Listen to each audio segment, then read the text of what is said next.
All right. I hate when people ask me where I'm from, because sometimes I try and answer with, oh, I'm from Ecuador, to which people respond with, haha, where are you really from? To explain why I'm really from Ecuador, I should go back 19 years to when my parents were teachers at international schools in Quito.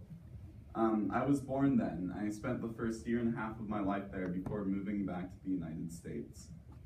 There in Denver, Colorado, or close to it, I experienced a very suburban American upbringing.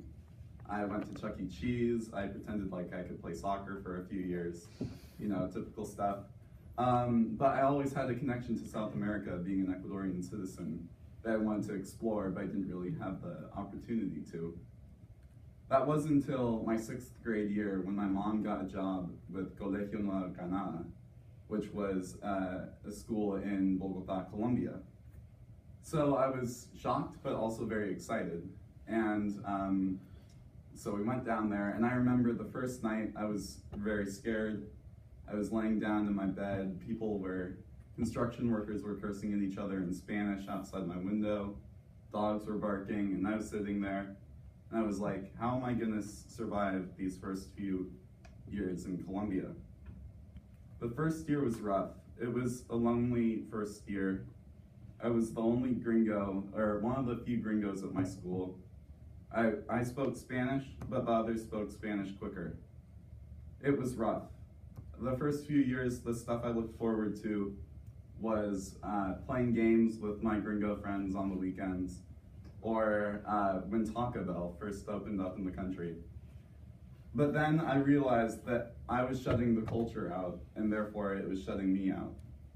I needed to learn how to enjoy it, and then maybe I would have a better time. So I stopped getting upset when certain cultural things would happen, and I began to let it in. I began having fun going to Zonate on the evenings for nights out, or going to Andres Carne de Res for fun on weekends. One of my favorite memories from Bogota was the Copa America my last year.